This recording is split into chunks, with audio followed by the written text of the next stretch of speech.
Welcome to Eternal Paradigm. Together, we're uncovering human experience by exploring physical, mental, emotional, and spiritual stories. With me, your host, Urmi Raval. Hello, welcome to this episode of Eternal Paradigm. I hope you're enjoying your journey to find you. This is a really incredibly deep episode. I think most of them are, right? There's always some sort of depth or uncovering or discovery or something that just kind of shows up. This episode is with my incredible friend and this amazing soul who has come into my life. Her name is Emmanuelle Chasse, and you will hear more about Emmanuelle's story in a bit. But I just kind of want to give you a heads up on what's been going on in my life. So as I am recording this, I have just had the most incredible live training experience with Marissa Peer, learning, understanding, and really kind of jumping in feet first into RTT, which is a tool that's used in hypnosis. Hypnosis is something that I have always been interested in, and also because I have been a bit of an amateur hypnotist for a few years now. So when RTT came into my life, it was at a time when nothing else was working. I have been in all sorts and different types of therapies pretty much from a very young age, and now I'm in my 40s. So when you get to this point in life where nothing else has worked and you can't quite figure out why, you just can't help feeling that there's more and more wrong with you. And then RTT came along and changed a lot of that for me. And I am not going to make it sound as though things happened overnight, but they almost did. This incredible new way of being, new way of seeing, and new way of understanding became possible because of this incredibly powerful tool, RTT, that's rapid transformational therapy, that's used in hypnosis. And now I am also able to share this with my clients. You may remember this episode with Peter a few episodes ago. He is also an RTT colleague based in South Africa, and his journey to get to the point that he's at has been truly incredible. And now I'm going to introduce you to Emmanuelle because this woman blows my mind. Another one. You know, when you really want to start connecting with people who just have a different way of resonating, it just becomes so possible. Anyway, I realize I'm kind of going all deep and meaningful, so I don't want to do that. Let's keep it to where it needs to be. I am really excited to kind of give you a really quick update. So check this out. We've got new members who have joined the Eternal Paradigm Facebook group. Yes, that's true. In addition to that, we have some really interesting episodes coming up. I have an incredible episode coming up with a parenting coach. And, you know, as a parent, you're never really taught how to parent. Your understanding of parenting really comes from your parents and your connection to the caregivers around you. And the reason that is really important to know is because you, when you become the parent, have a choice to understand that there's another way, that there's a different way. And many people I know decide they don't want to parent like their parents did. The challenge becomes they don't know any other way to do it. And so I'm really excited to bring this next episode after Emmanuelle's one. In addition to that, I have got, it's just lots of different things happening. Again, I have been a little quiet on socials, but that's just a temporary thing while I am sorting a few things out. And I guess that's it. But you know where to find me. The Eternal Paradigm Facebook page, which is there. It's all there. You get all the latest episode updates, a few bits of information. It will be on there too. I hope you listened to last week's episode with Maja, especially as it really talks about inner healing and understanding her journey and process in that. What else have we got? Oh yeah, we've got the Instagram as well, the Instagram page, the Eternal Paradigm podcast, which is also there. And as I mentioned, the Facebook group. I'm also really, really, really excited to share with you, and more information will be available if you are following me directly, me.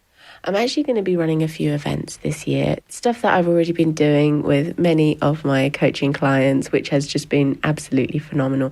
But I'd really like to invite others to join this because it's incredibly powerful work, and now would be a good time to start doing that, especially where the world is still in to varying levels in different stages in terms of the COVID pandemic, but also because people are at very different stages within themselves. So I'm going to be announcing very soon dates for the inner child exploration. And I invite you to come and join me. More details on that will be available. However, for the time being, I am going to now leave you with this incredible just absolutely. I mean, there's the whole thing, that whole bromance thing, and when you have like a girl crush and all these things. I mean, I am like crushing on a kind of fifth dimension level here. I mean, it's just incredible. This woman absolutely blows me away.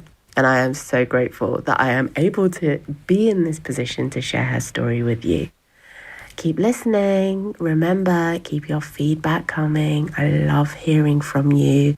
It's absolutely amazing. Not only to hear about where you're at on your journey, but also to hear about what you've got happening in your life. What's shifting? What's changing? What revelations have you had? What realizations have become possible for you? And also, where do you want to go with that? I'm always here. Always happy to connect, to talk, to really hear what you have to say. And obviously, if you want to take it further from there, that's also an opportunity and an option. But for the time being, keep your feedback coming, keep on listening, truly grateful. And here's another amazing guest for you.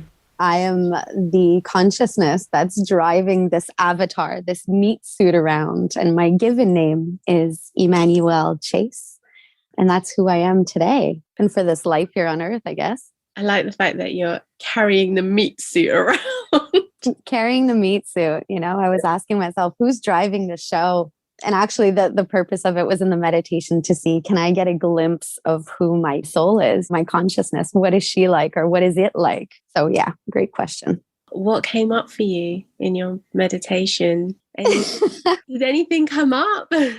I'm someone with, I think I'm funny, a great sense of humor. I love to laugh and I'm very caring. So it was just more of the aha moment was that part of me, that part of my personality is part of my soul, just someone who loves to help and care for others and laugh and love, just like a huge ball of love is what came up. So I'm good with that. That sounds absolutely amazing. And I'm getting a really warm, fuzzy feeling in my chest hearing you say that, because that feels absolutely right.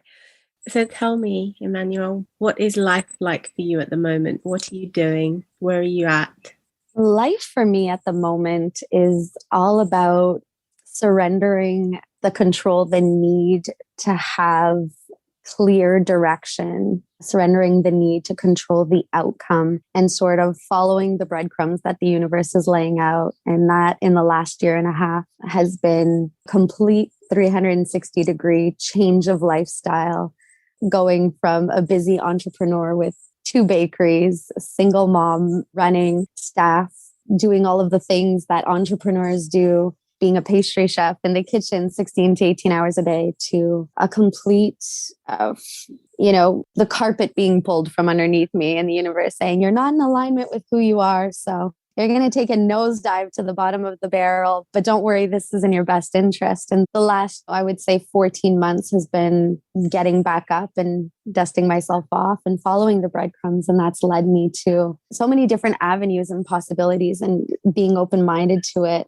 I followed the path into RTT, exactly the same program that you did. And that's how we met. And so now I'm a rapid transformational therapist, an access consciousness bars facilitator and practitioner. I'm also a mindfulness coach.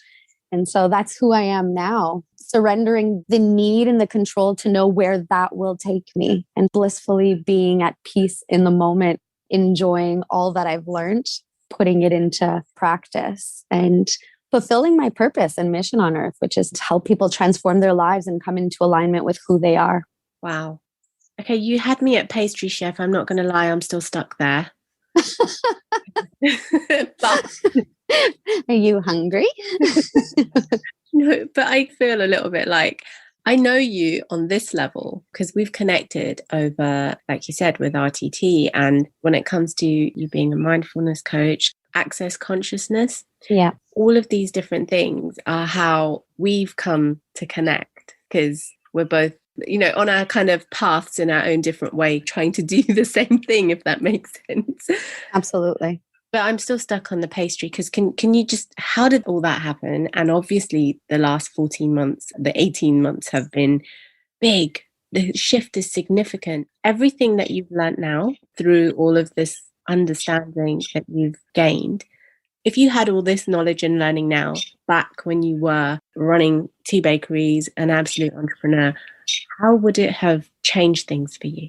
It would have changed everything. It would have changed so much. I mean, my earliest memories, I've always been what I call perfectly awkward. I've never fit into any mold. I've always been the girl that questions everything from the youngest age, looking up at the stars at night and thinking how there has to be more, and always feeling like life is a parade and I'm a spectator. I've always felt that way. So for me, sticking to one thing, if that makes sense, studying one thing and thinking to myself, I am committing to spending my life doing this one thing, that doesn't seem right. I've always felt like there's so much to learn, so much to do. I'm curious about everything.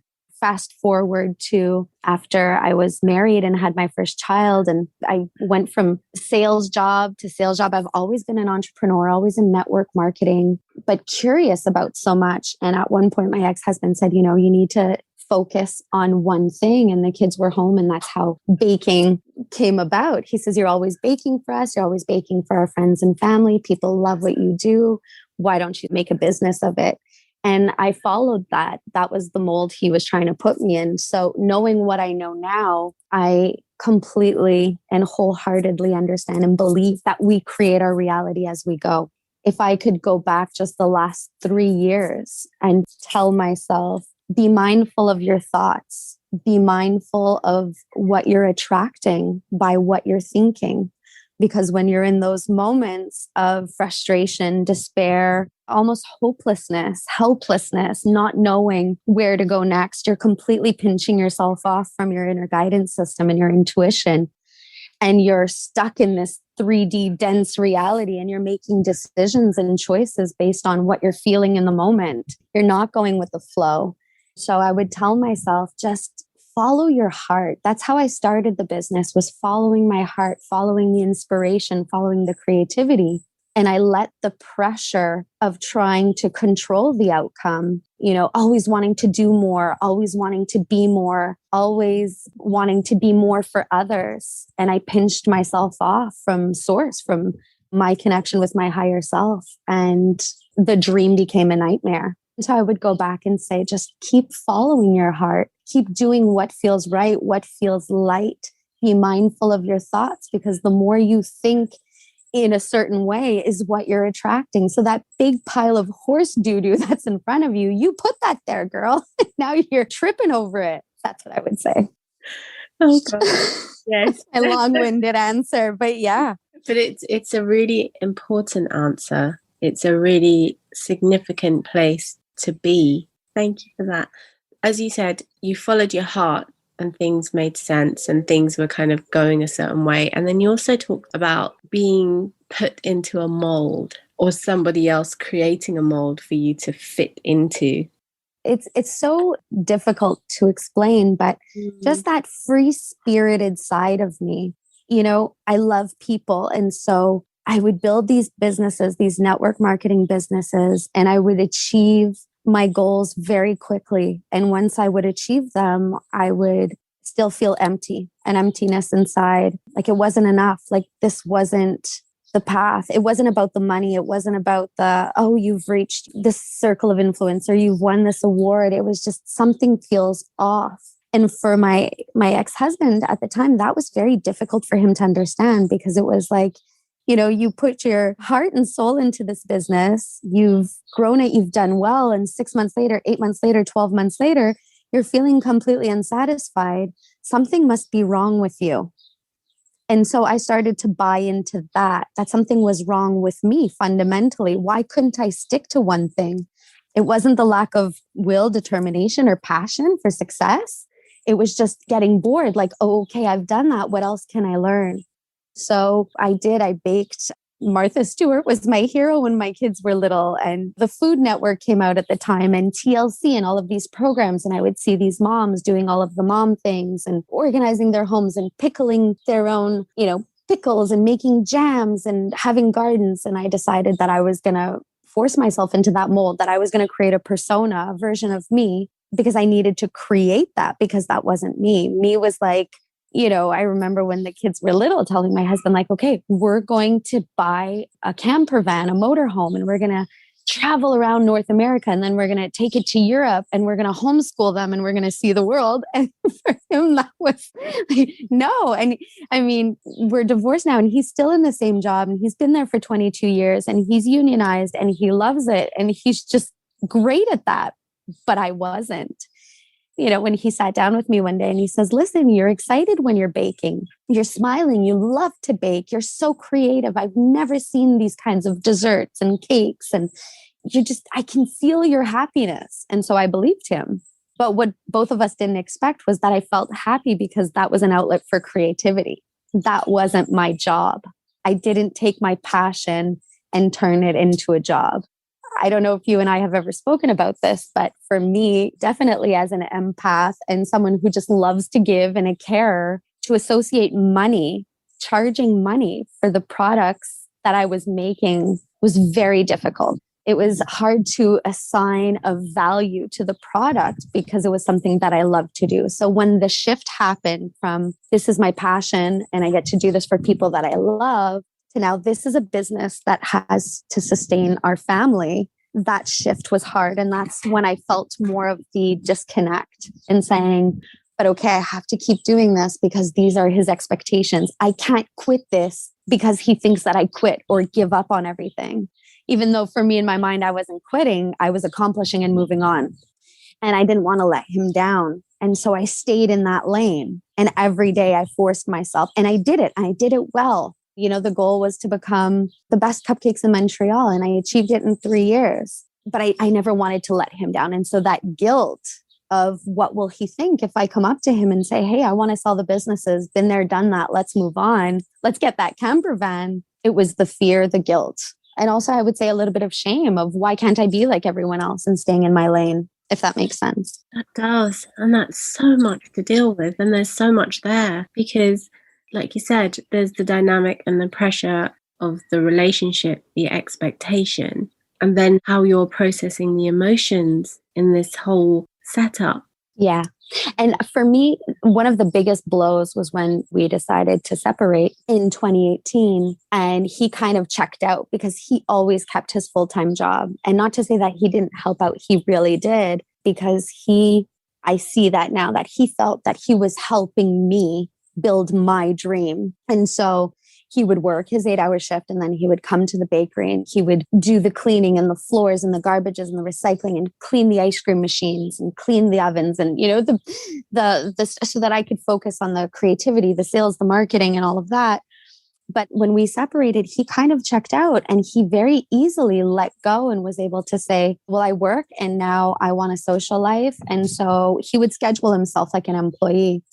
And I remember one day being in the shop, one of the stores, and just having a proper grown-up tantrum and meltdown and thinking, how the heck can he check out from this when I'm doing this for him? This is his dream. This is what he wanted.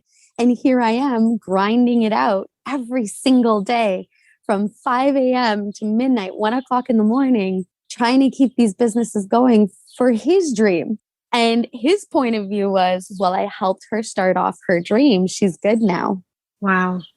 That's just, just as you're speaking about it, I can hear that you're able now to process it from so many different angles because you were in it, you've moved outside it, you've moved to another perspective, you've seen it from his perspective. Exactly. That's a very evolved thing to do. I want to say grown up in inverted commas, but I don't know what being grown up really is about. I don't know either. Yeah. But, for me, I didn't want to be known or, publicity was never a thing. But one of our bakeries was in a small suburb of Montreal, and I would say a small town, and we're the local ice cream spot and bakery. And, I'm the girl who blasts the music, puts her hair up in a bun, and I do what I have to do, and I can stay focused for 12 hours at a time. But people would want to meet me. People would want to, discuss their wedding cakes, their custom cakes. And of course, I became the face of the business. And so for him, his perspective was like, what do you have to be miserable for? People love you. People know you. You walk down the street and people are saying, oh, there's Emma. Or the little kids are saying, oh, there's the ice cream lady. Like, you should love that. You should be happy. You should be grateful. So that plays with your psyche as well, because you're saying, what am I not seeing? Why am I so ungrateful? But it's not about not being grateful. It's about not being in alignment with who you are. I was inspired and creative. I like building things. I like starting businesses, the startup aspect, the going from 0 to 100. And then I'm easily able to let go. And so to be able to see it now and say, wow, that was a hot mess of guilt, and both of us doing things that we thought the other person wanted and not communicating our true desires and wishes because of all of the guilt and expectations that are attached in relationships and partnerships. And we were not able to authentically be ourselves and just embrace each other's wants and desires and say, okay, well, we're going to build this business. We're going to do great. And then we're going to let it go and sell it and move on to something else. We attached way too much expectations.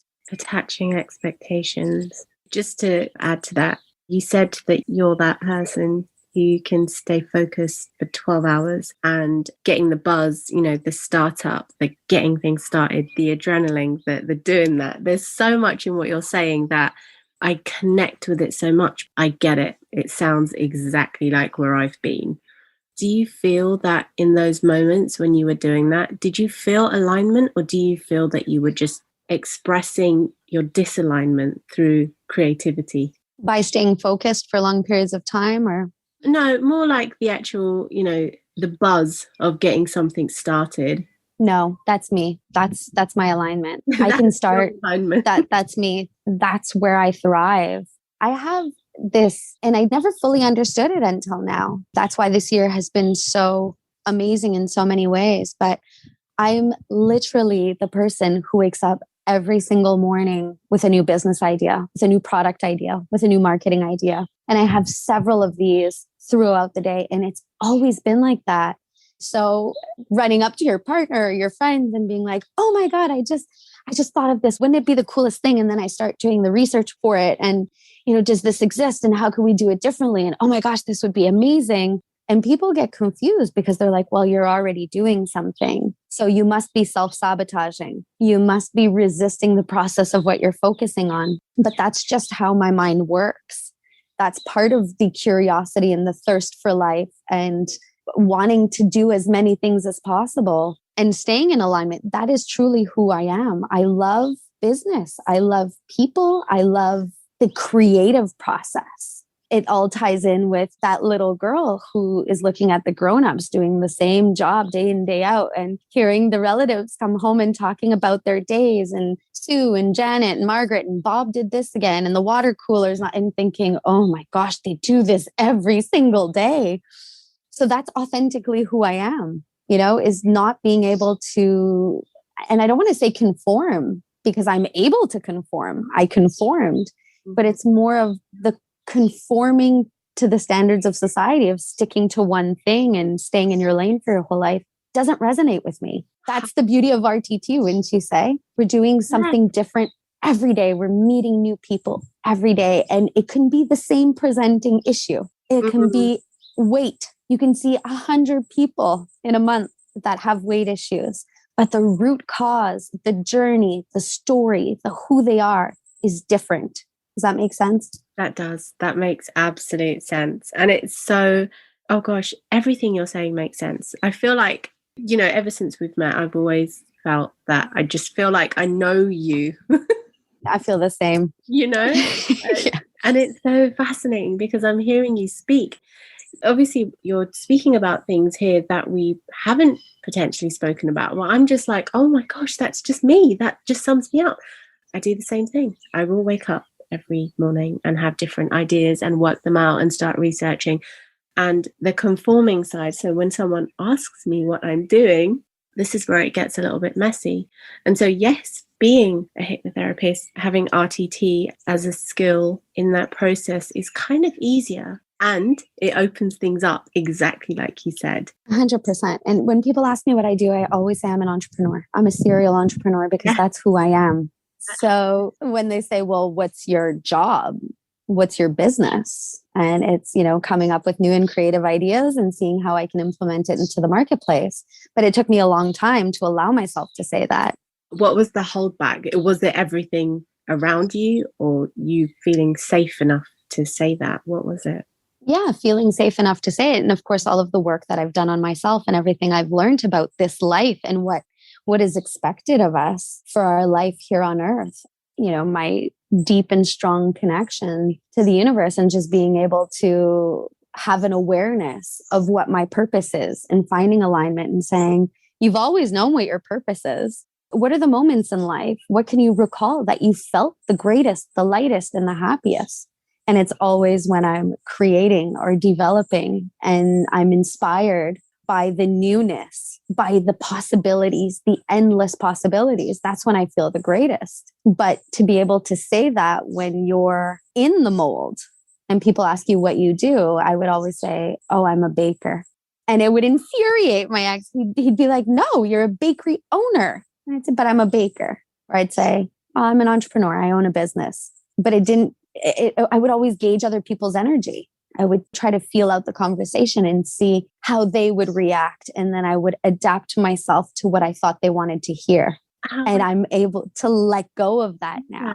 That is a hell of a lot of pressure on top of everything else that you're navigating in that place in their life. You're reading the other person's energy to gauge where they are in order to work out what you should say or not say. Yes, I know the feeling. I've been there too. Yeah, because there's so many people that your light shines too bright for them. And so you need to turn it down and make it more palatable for them.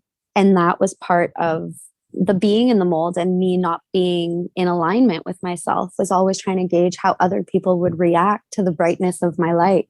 Yes, I love the brightness of your light. I love the brightness of your light too. That's so amazing.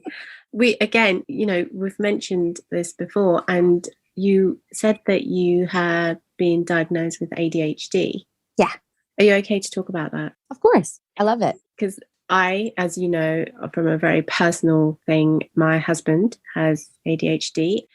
He had a very late diagnosis in life. Actually, he's opened up my world to being and living in such a different place. So when I started speaking to you and you were opening up about your experience, I am so grateful to have been able to be, you have superpowers, like incredible superpowers. It just astonishes me at what you can achieve and how it becomes possible. So tell me about your, if as much as you're willing to, obviously, to your whole kind of journey, what happened and how did that all come about? It actually started with my eldest son.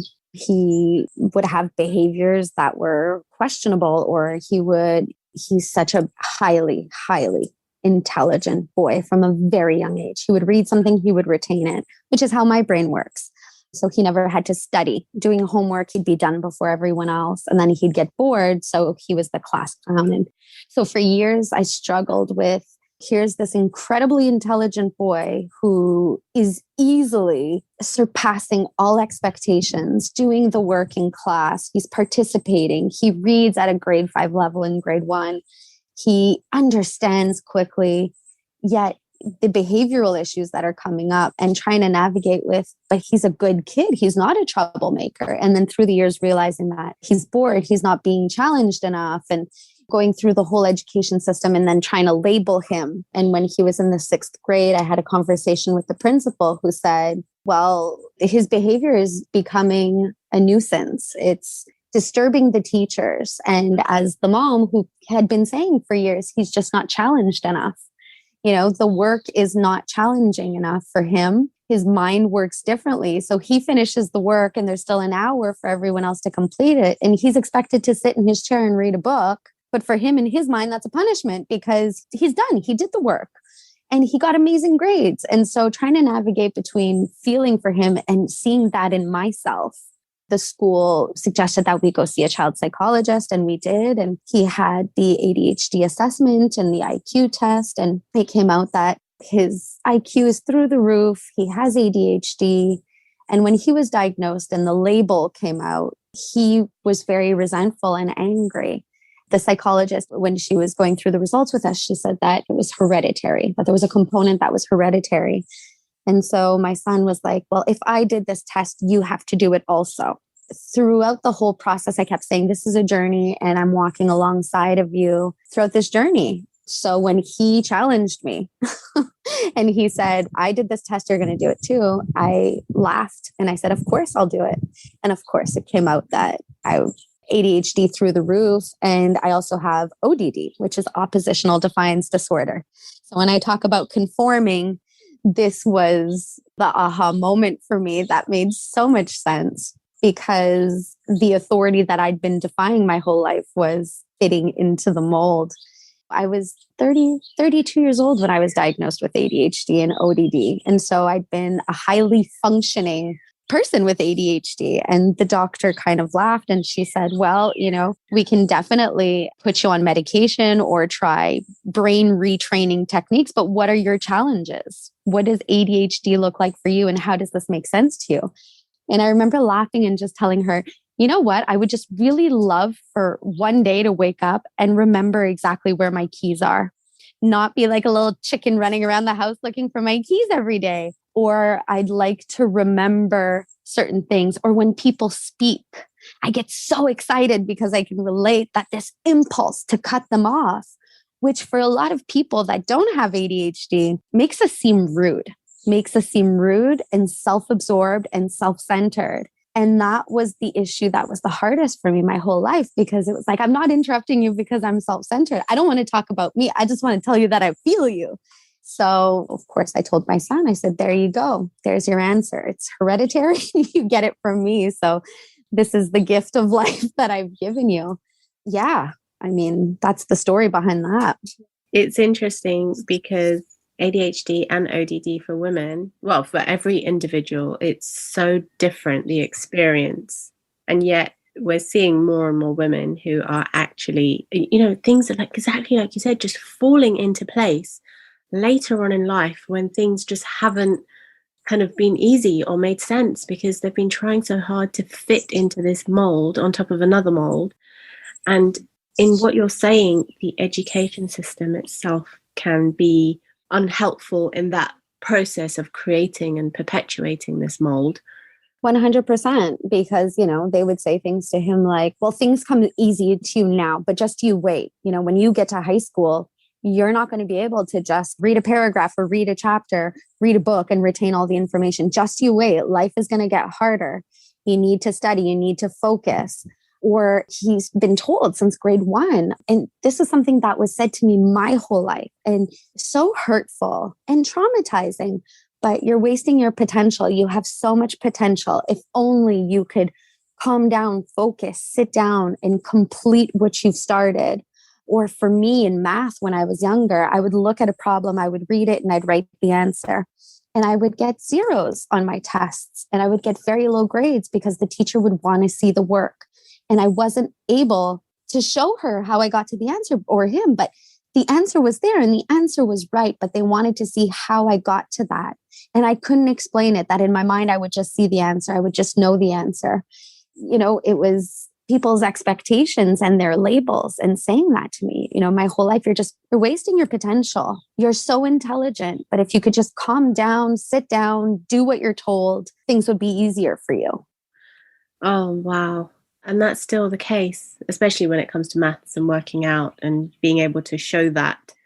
And it's actually very, very disheartening when you don't have like you said, be able to express or explain how you came to, you got the solution, but how you got there. Yeah. My brain works at a different speed. It's like in my mind, I'm always playing Tetris. And this is hilarious, but I'm going to share. Yeah. My partner now is an engineer. He's a mechanical engineer. He's very rational minded and Cartesian and very structured in task lists, to-do lists. He's constantly working with blueprints and architecture firms, and math comes so easily for him. And this is his world. He's so freaking structured. For him to see someone who's more free-spirited and our dynamic in our relationship. But all that to say that we've just moved in together. It's been a few weeks now. And although he's a freaking engineer and he walks around with a measuring tape and he's got his little notebook and he's got AutoCAD and every room in the house is on AutoCAD with the exact measurements, bringing pieces of furniture into the home will take him 2 hours to go on AutoCAD to measure, remeasure, see, and the angles.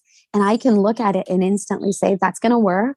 I'm going to go up 2 steps. I'm going to turn it to the left a few inches, and then I'm going to lift it up, turn it to the right, and it'll go in.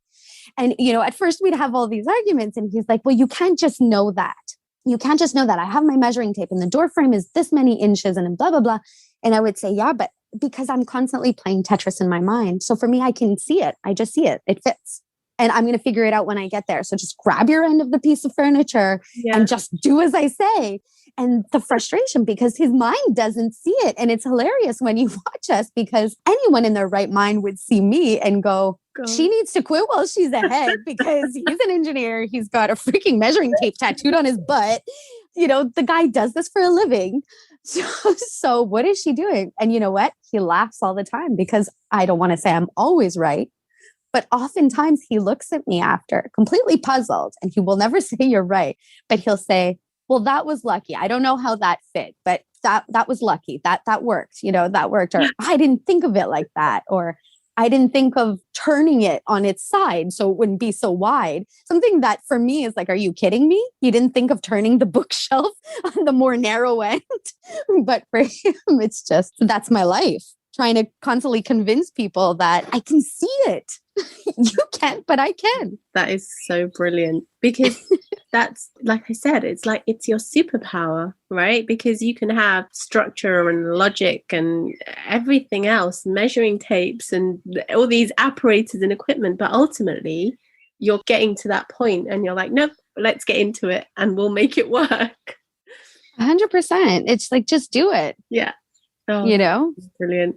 And so I'm going to bring you back to the RTT, because you have got some plans in the pipeline, and just generally in terms of what you're able to offer to people, because everything that you're offering is that you're able to share with people in terms of your, not only just your experience, but the skill sets that you've really developed in this pandemic, or panoramic, which I know you call it too.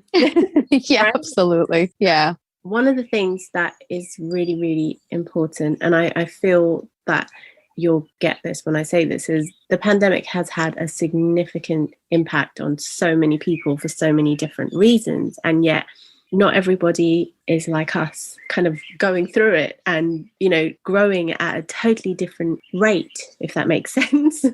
And I mean size-wise as well, because food consumption. Yeah, exactly. But, what is it that you're making available now? Because life is different for you. You're in a different place. Your alignment is there. So what does life look like for you now? I've been asking myself for the last few months, what does it look like? What are all these pieces? I always joke about following the breadcrumbs that the universe lays out in front of me. And I've taken the leap. I've followed the breadcrumbs.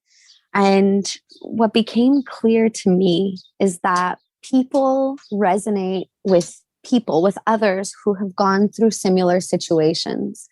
For me, I've always been very reserved, very private about my struggles in life, my journey.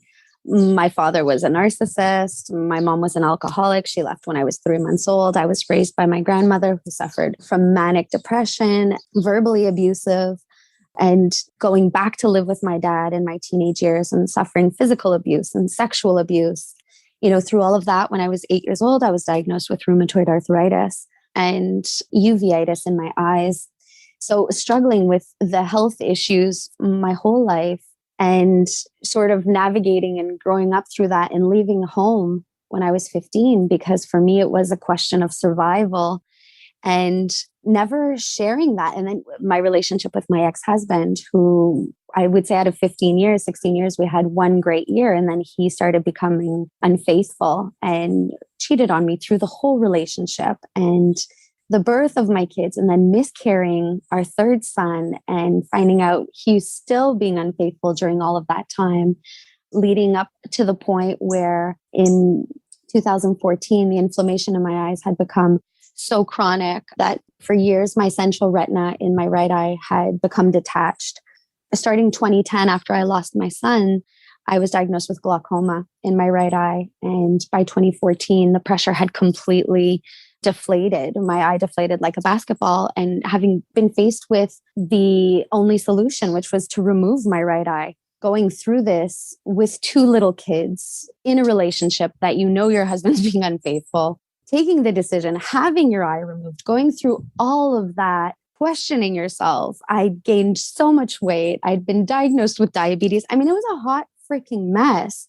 And then coming out on the other side of that and trusting him to start a business, knowing that, but wanting so desperately to make him happy and to make myself happy and to try to salvage my family, which ended up, you can't salvage what is broken, so deeply broken from the start. But I realized now that that's what I'm here to do. I'm here to share my story. And that's what Access Consciousness and RTT and studying mindfulness, studying living consciously, that's the answers I'm getting, is that you didn't go through all of that so that you could keep it compartmentalized in a little box inside of you.